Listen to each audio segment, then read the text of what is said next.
I'm trying to dance in here. Sorry. Hey guys, what's going on? Hey, what's up? Welcome to the Damn Channel. This is Babblefish Radio. I am your host, D.A. Myers. I hope you already know that. If you don't, welcome. I love that you're here. So today, we are pretending to broadcast out of Studio Bus. I'm in my bus. I've set everything up. I hope this looks cool and stuff like that. We're trying a couple of things. This is kind of temporary because there's lots of stuff going on right now. That's what's up with me. If you like the bus, if you want to see the progress, why don't you go on over to canadianvanlife.wordpress.com and I will add some things there, maybe. You can also follow me on Twitter, @DA Myers. Sometimes I do stuff. Thank you so much again for joining me. We're just going to get right into the music. We're going to kind of go for a bit of a drive. I hope you enjoy this one. This is Drive by Honeybeard. We got all night to run away.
Got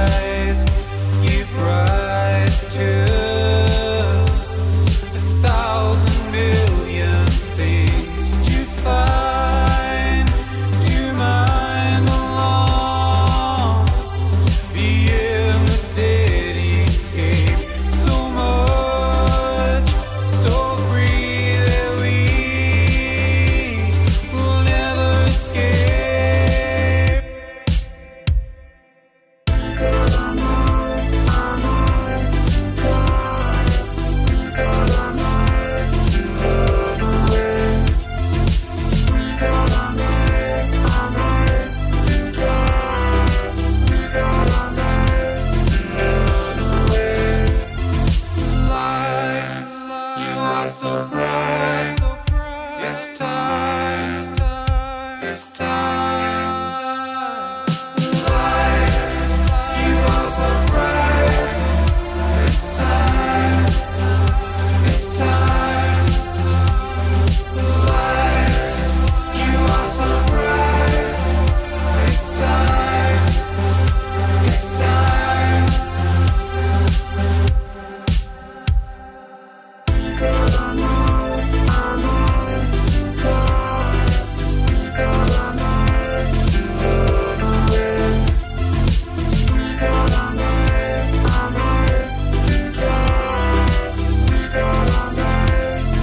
those claps weren't for that song. That was so I could sync up the, anyways, whatever.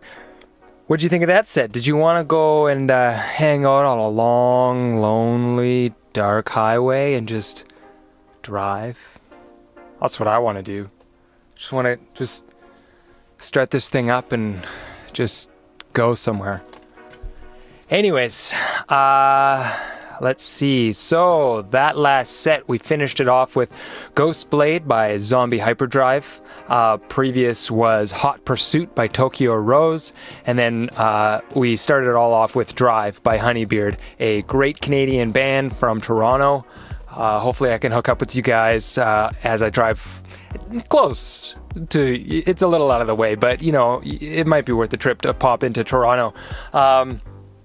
So yeah, that's music. Let's move on to some important things, or different things. Okay, so if you've been paying attention to me on Twitter at all, or you know, watched any of my other videos, we've started a book club, and our first one is Sex at Dawn. I chose this because it was kind of the book that I was already reading, and I'm really enjoying it. I should be way ahead of you guys. I'm about halfway finished the book. You'll probably catch up to me though. So we're going to start talking about that a little bit. The book starts off, I took some notes, and let's just read the first line out of the introduction. Forget what you've heard about human beings having descended from the apes.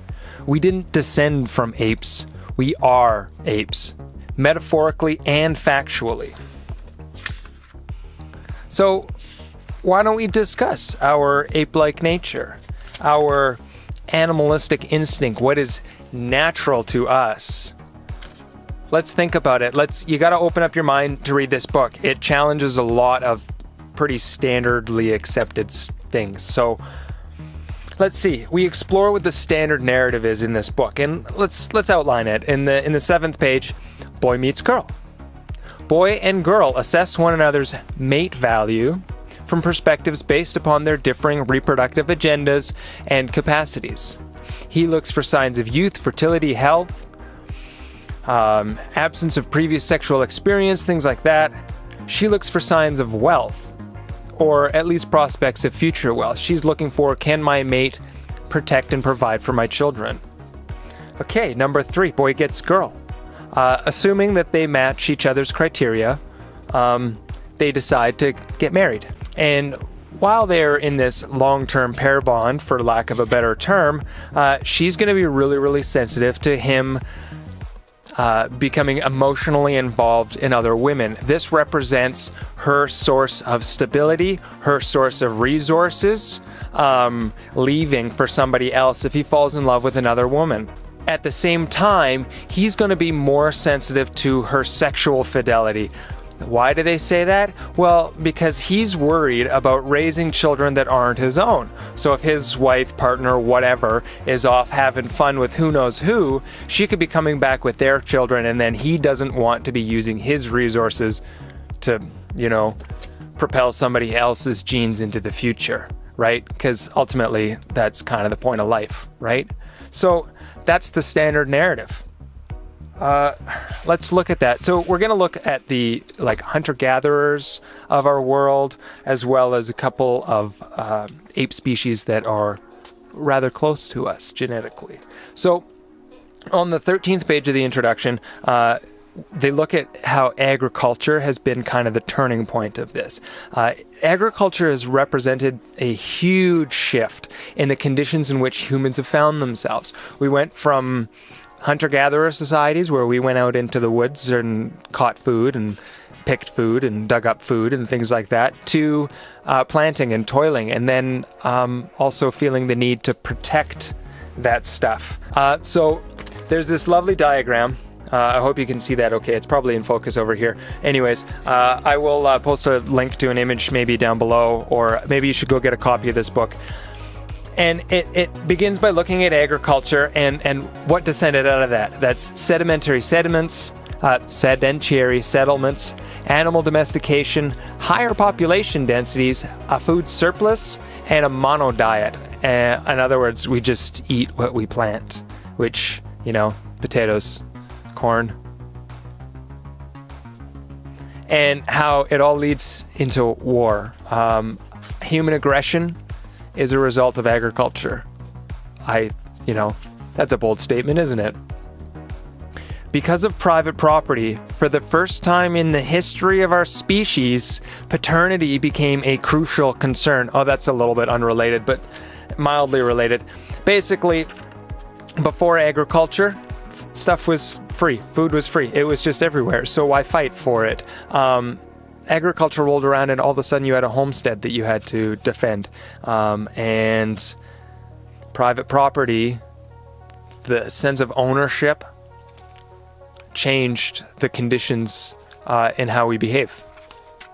And this book explores all of that. It's really kind of awesome and interesting. So when we get back from the break here, we're gonna play some more music. I know you're so enthralled in like this book club deal going on, but I want to get into some more music. So we're gonna be looking at like how feelings do stuff and like things that are labeled as natural. So without any further ado, we're gonna get into this next set. It's all a bunch of female singers. It's a little slow. It's good. It's really good. Enjoy it.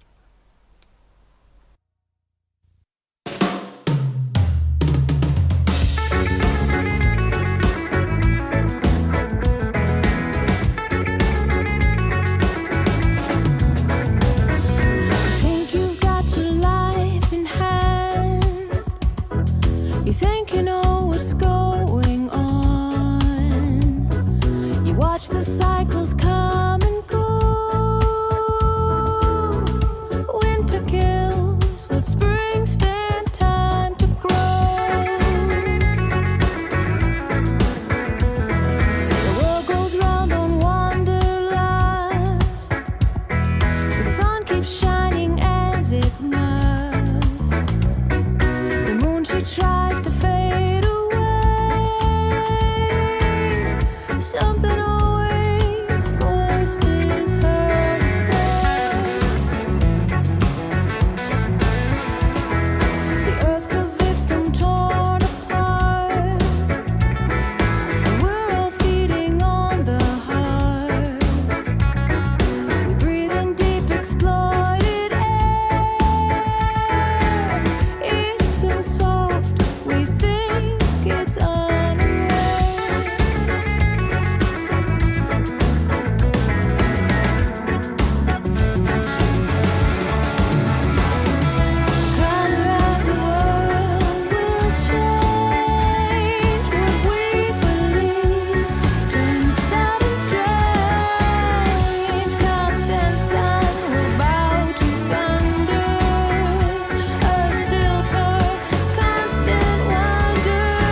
Something strange. Constant sun, we're about to thunder. Earth still turning, constant wonder.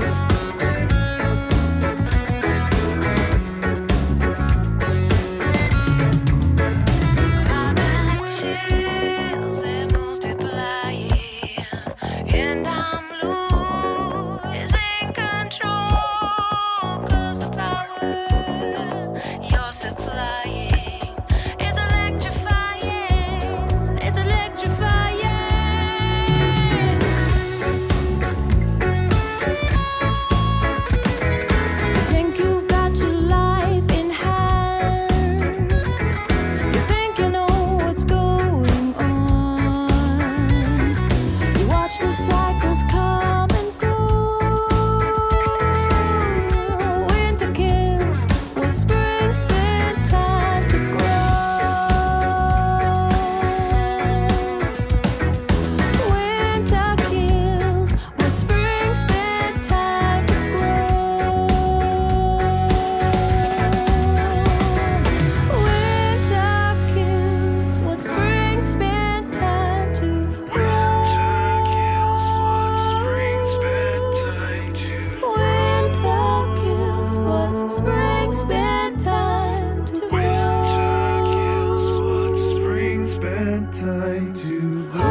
You went into the kitchen cupboard, got yourself another hour, and you gave half of it to me. We sat there looking at the faces of the strangers in the pages till we knew mathematically they were in our minds until forever. But we didn't mind, we didn't know better. So we made our own computer out of macaroni pieces, and it did our thinking while we lived our lives.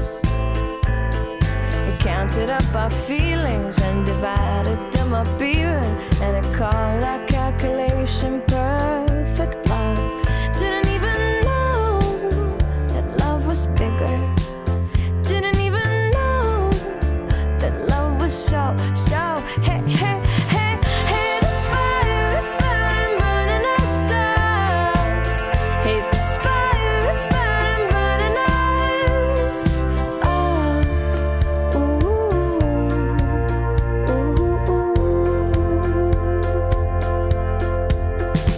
ooh. So we made the hard decision, and we each made an incision past our muscles and our bones. Our hearts were little stones.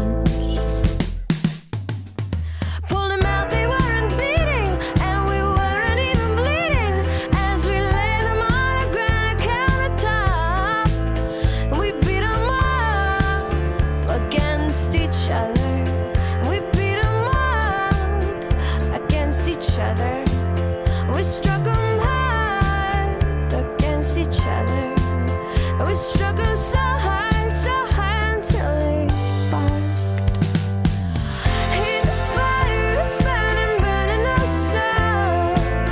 Hey, this fire, it's burning, burning us up. Hey, this fire, it's burning, burning us up. Ooh, ooh, ooh, ooh.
Rushing is violence, and so is your silence when it's rooted in compliance. To stand firm in loving defiance, make Archer alliance, give voice to the fire.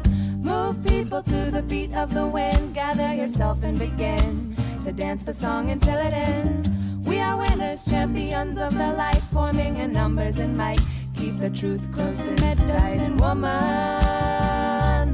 medicine man, walking with grace. I know your face and I trust your hand. Medicine woman, medicine man, walking with grace. I know your face and I trust your hands.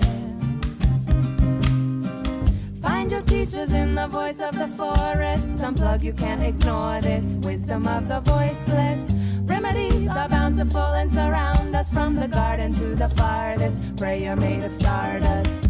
Find your healing in the music that calls you, the voice that enthralls you. What do you belong to? Eyes out, there's the setting of the sun. Give thanks to each and every one. The lesson is the medicine woman, medicine man, with grace. I know your face and I trust your hands.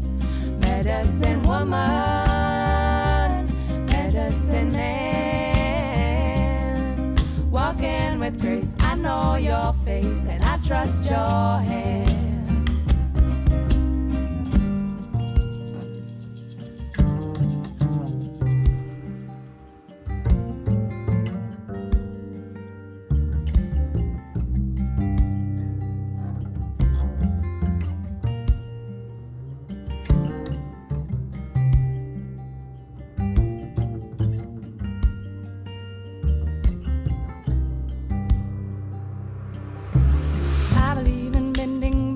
And extending my trap strip back into the messages and action. The art is feeding, stop start the disbelieving, cause the garden holds the shards, the medicine is in the seeds. When we hold tight to our right to protect, and we know our might is tenfold in connection. Our elders hold them bright lights, we protect them. The medicine is evident, the wolf, the hawk, the bear clan. We hold tight to our right to protect, and we know our might is tenfold in connection.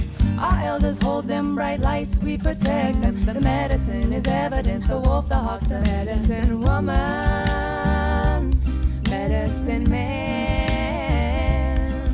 Walking with grace, I know your face and I trust your hands. Medicine woman, medicine man. Walking with grace, I know your face and I trust your hands.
Sueños tuyos y los míos se tenían.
lo daba por ti, ti, ti, ti, ti, ti. Yo también lo daba por ti, ti, ti, ti.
Wow, yeah, did you like that? I liked that. That was really good. So we just finished listening to, that was a Tribe Called Red, and their track, well, I pull it up here, The Light. Before that, Medicine by Rising Appalachia. Before that, The Calculation by Regina Spektor. I love Regina Spektor. I think she is absolutely incredible. I can't believe I've never played her before this. It's really nice. Google Play is really cool because I can just grab stuff. I feel like it's easy, except their service sucks. Well, the program sucks. The service is okay. I'm not even recording. Oh my god.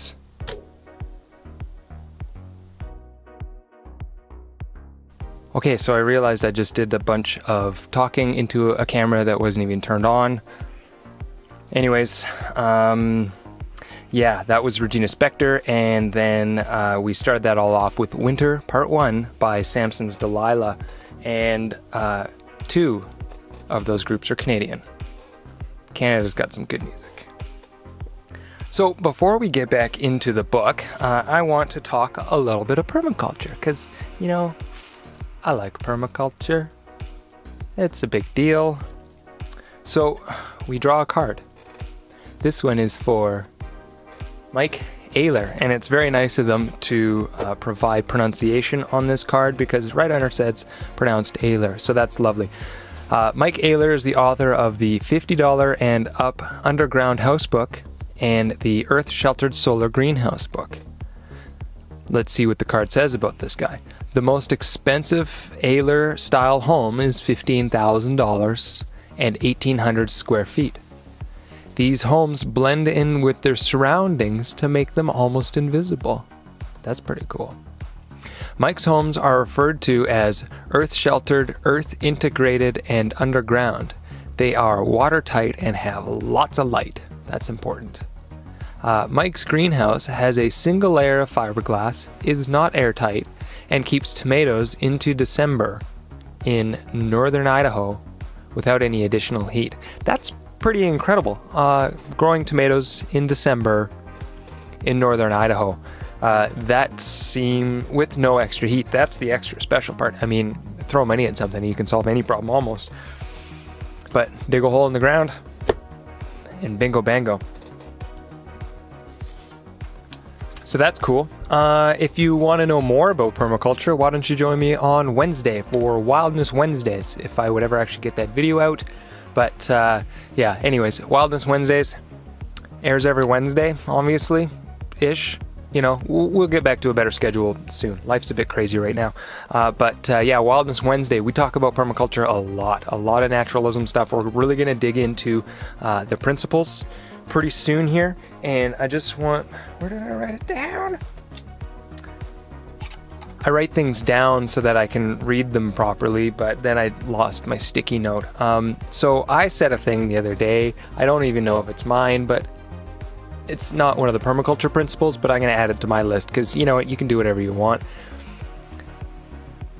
when designing, you want to design for function over form, right? You want what you're designing to be useful, but you need to remember that form is a function of design. What does that mean?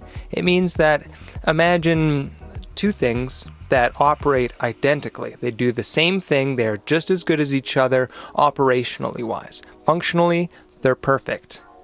But one is just terribly ugly, not at all aesthetic, does not invite use, and the other one looks pretty. Which one are you going to use, right? Also, form follows function a lot of times. So that's pretty cool. Let's get back into Sex at Dawn. Actually, before we do, I'll give you a bit of a heads up. There's the book back there for next month. It's called Feral by George Monbiot. It's very good. I'll provide a link for that down below. Okay, so let's get back into the book. Let's see how much talk time I have left. Let's get back into the book. We're going to go over.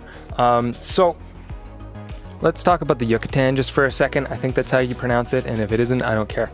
So when Cortez went and landed, and he asked the natives there what this place was called, and they replied in something in their language, and he took that to be Yucatan, and so then that forever was known, and claimed by the Spaniards, because yeah, when you move in and just take stuff, yeah, that's totally okay.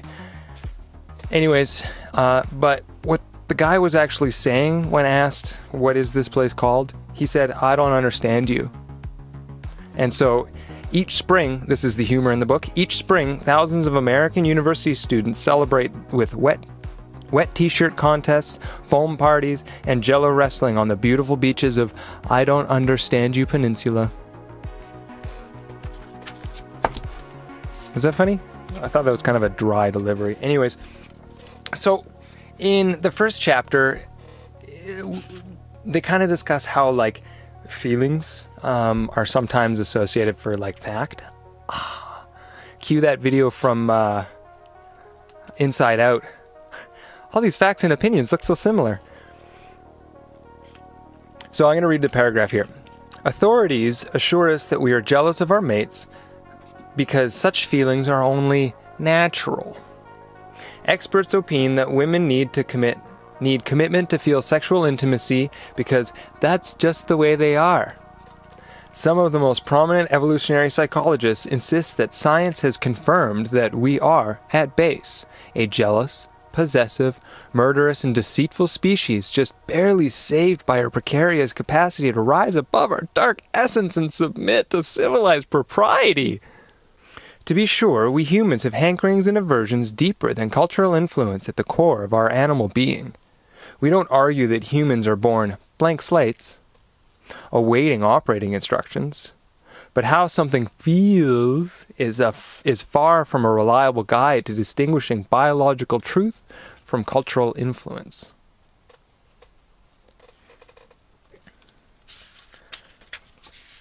So that's the kind of stuff. So then the next chapter, it's titled What Darwin Didn't Know About Sex. And it starts, a fig leaf can hide many things, but a human erection isn't one of them. The standard narrative of the origins and nature of human sexuality claims to explain the development of a deceitful, reluctant sort of sexual monogamy. According to this oft-told tale, heterosexual men and women are pawns in a proxy war directed by our opposed genetic agendas. The whole catastrophe, we're told, results from the basic biological designs of males and females. Men strain to spread their cheap and plentiful seed far and wide, while still trying to control one or a few females in order to increase their paternity certainty. Meanwhile, women are guarding their limited supply of metabolically expensive eggs from unworthy suitors. But once they've roped in a provider husband, they're quick to hike up their skirts, when ovulating, for quick and dirty clandestine mating opportunities with square-jawed men of obvious genetic superiority. It's not a pretty picture. Pretty? It's not a pretty picture. Okay, so this book is the first one I've ever done things like this to, where I just write in it, but I gotta keep notes. So we talk in this chapter a lot about Darwin, and Darwin was a genius, like by far one of the greatest scientific minds that has ever graced this planet, but he was wrong on a lot of things. Or he based some things on just really false assumptions. I mean, for goodness sakes, he writes things like, the female, with the rarest exception, is less eager than the male. She requires to be courted. She is coy and may often be seen endeavoring for a long time to escape the male.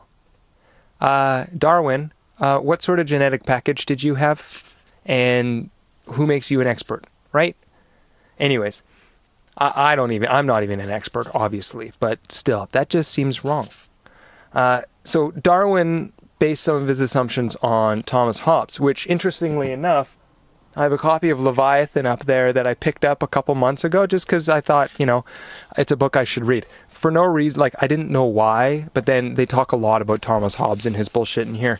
So it's still a favorite characterization of prehistoric history. He said they were solitary, poor, nasty, brutish, and short. Prehistoric life. And then asked to imagine prehistoric sex. Most of us conjure the hackneyed image of cavemen dragging a dazed woman by her hair with one hand, a club in the other. Yeah. Why? Why would we be like that? Anyways. So we poke a few holes in Darwin's assumptions on a couple of fronts. Not his whole theories or anything like that, but it's definitely worth reading into here. Okay, so next we're going to talk a little bit here. So they often use a term called Flintstoneization, which is where we inadvertently weave our experiences into how we explain the past. So it's basically like saying, this is what life is like now, and then projecting backwards from there rather than actually looking at the evidence from back there. That is very oppositional to, like, we're told one thing, and actual evidence, archaeological evidence, supports a very, very different theory. So they say here, our central ambition for this book is to distinguish some of the stars from the constellations, what's actually there and what we're just looking at. They're talking about the standard narrative, and it says, it amounts to false advertising for a garment that fits almost no one, but we're all supposed to buy it and wear it anyways.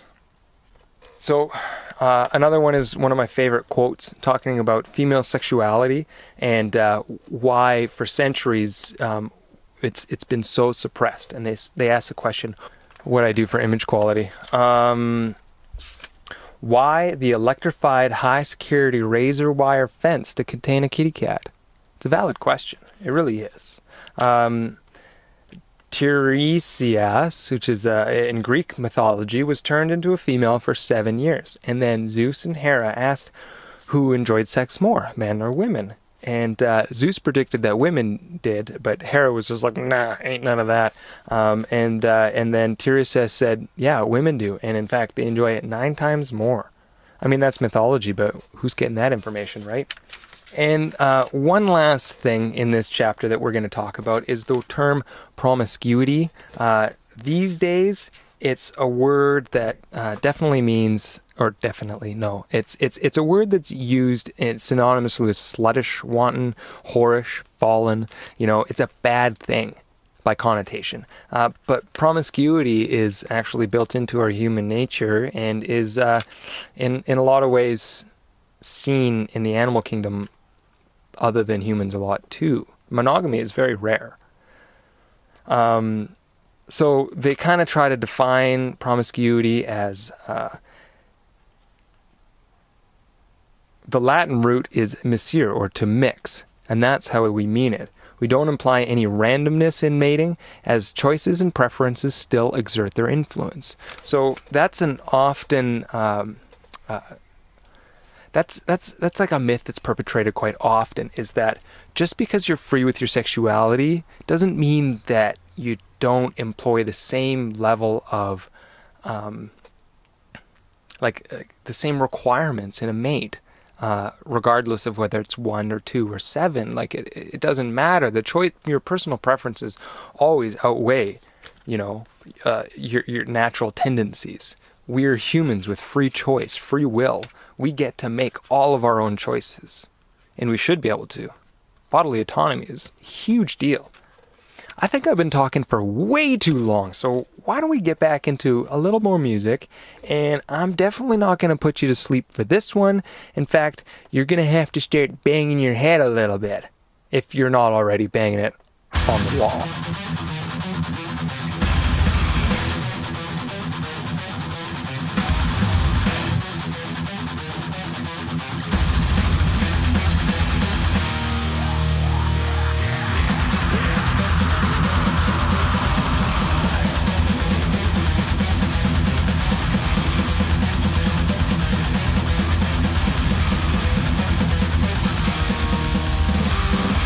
You may kill me as a sinner.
The man of hungry mind never had a dream to call his own. His sin in form of thought, he lived to melt the minds of the blind, to the sea of imagination. And the sanity assassin is coming down to steal your mind. So he takes an innocent's vision. The blind lead the blind, they say. Meet the sanity assassin, a trick of mine, or the devil's whim. On the way to tomorrow's dream, he's fading away.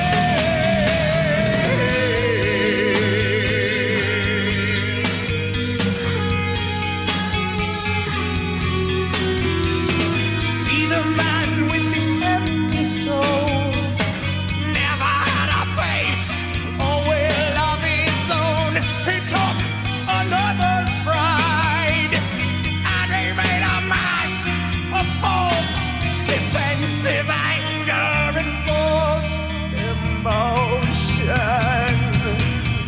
And the sanity assassin is coming down in a stream of black.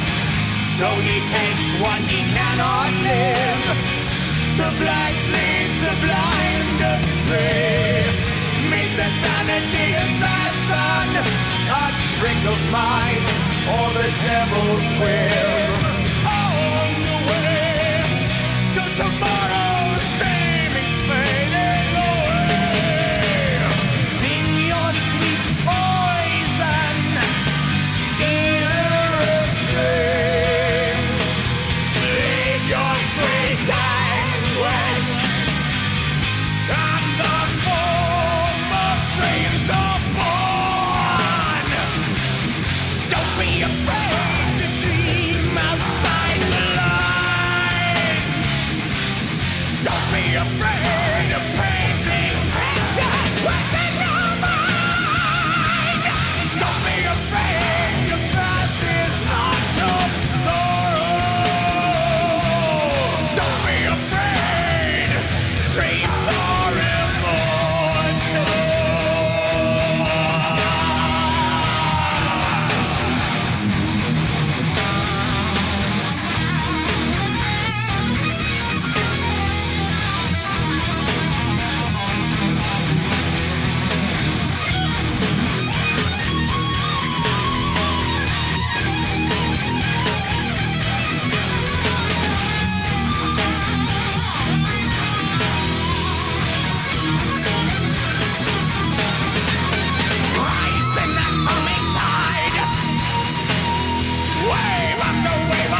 strong mind he'll never did save. I speak the words to lay me down.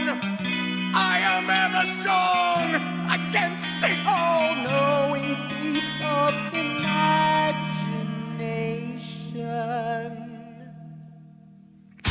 And the sanity assassin is coming down to steal your mind. So he takes an innocent vision. The blind lead the blind, they say. Meet the sanity assassin, a trick of mine, or the devil's will. On the way to tomorrow's dream is fading away. Don't be afraid to dream. Don't be afraid to dream.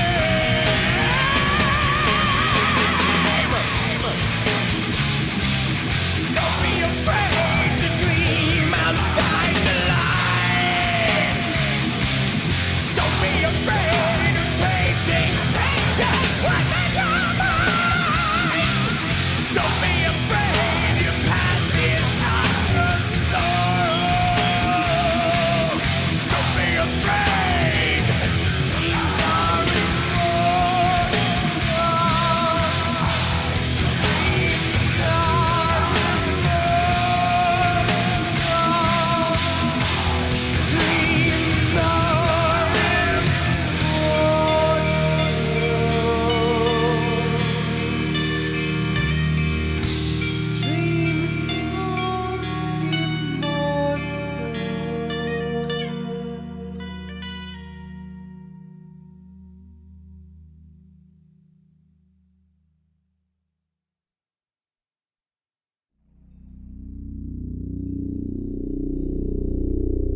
Okay, so yeah, what'd you think of that, huh?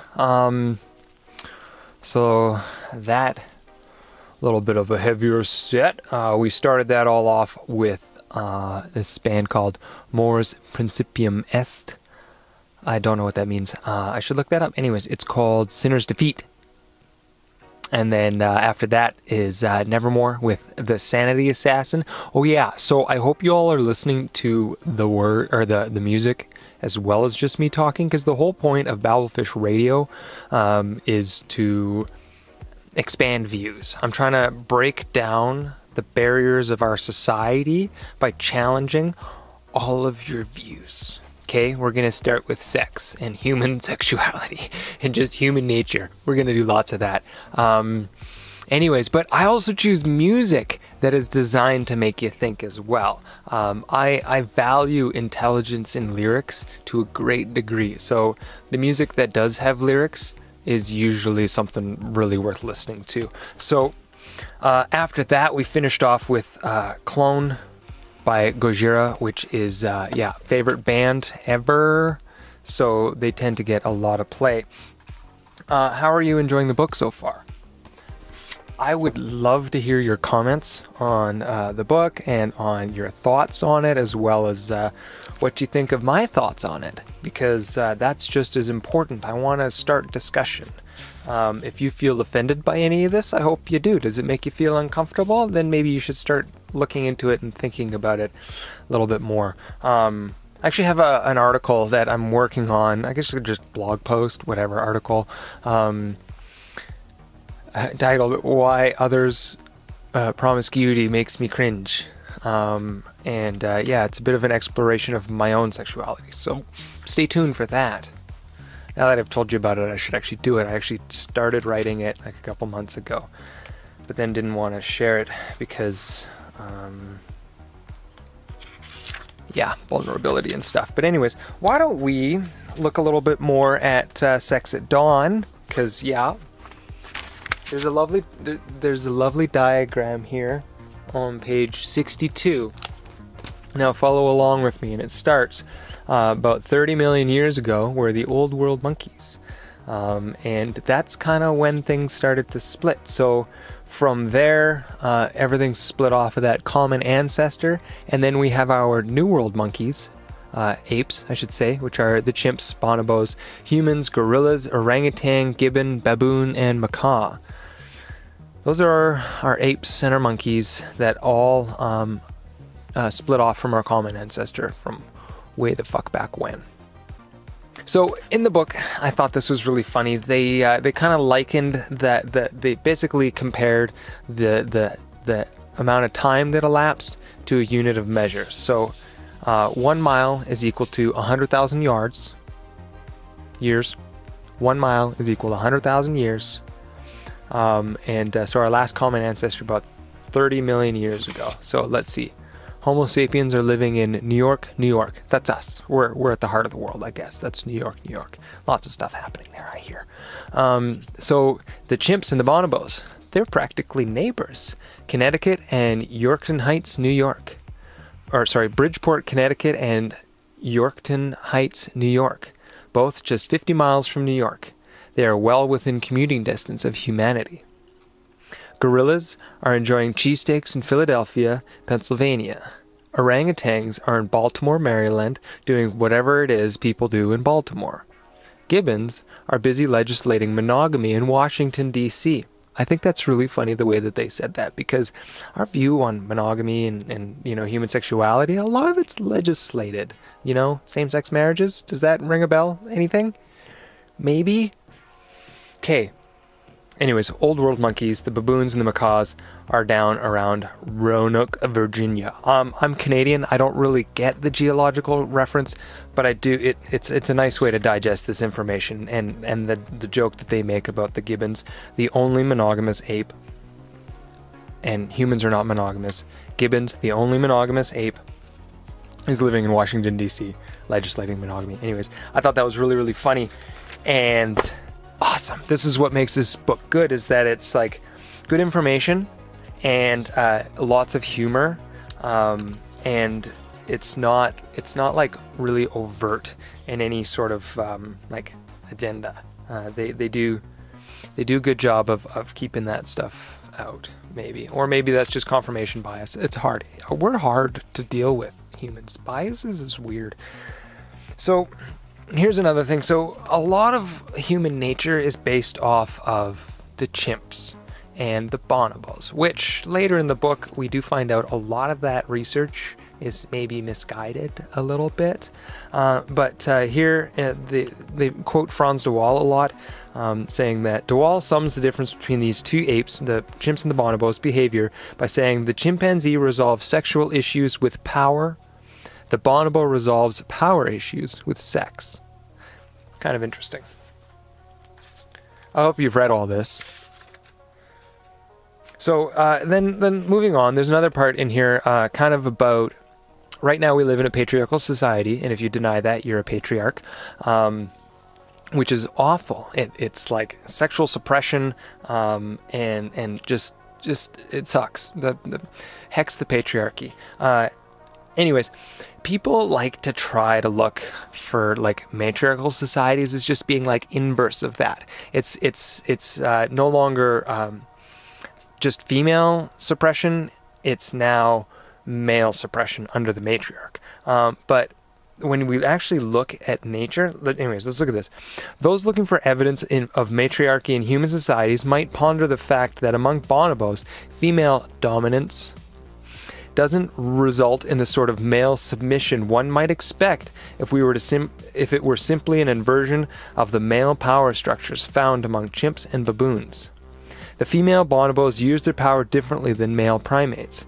Despite their submissive social role, male bonobos appear to be better off than male chimps or baboons. As we'll see later in discussion of female-dominated societies, human males also tend to fare pretty well when the women are in charge. It kind of further goes on for another quote from de Waal. It says, in view of their frequent sexual activity and low aggression, talking to the bonobo males, I find it hard to imagine the males of the species are having a particularly hard time.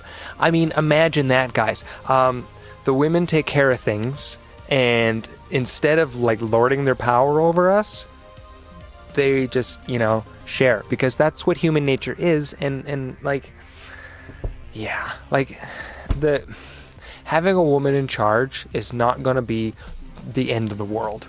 In fact, it might lead to a little bit more of a fair world. Like, honestly, if you think that like shutting somebody else out in like preference of yourself is good for yourself, think again.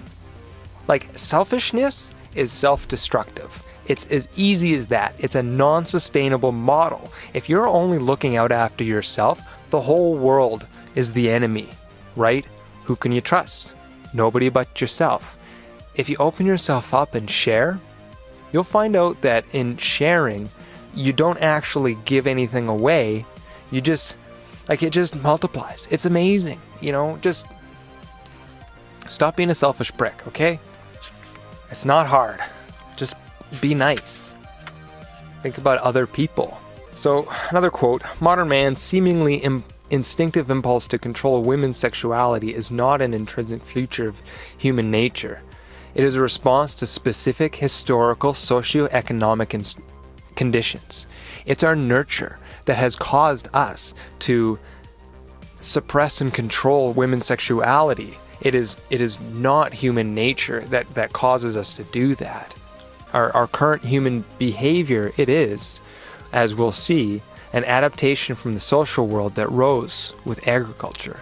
We're going to look a lot about agriculture and its just overall effect on where we are today and why permaculture is amazing. Let's just tie that all together. Yes. Anyways, that's the end of part 1. Those are my thoughts on the book so far. I think it's fantastic. I'm really enjoying it, and we've already led into the next set, so we're just gonna let that play. It's all about this instrumentally, just turn her up and just go for a drive or dance or something.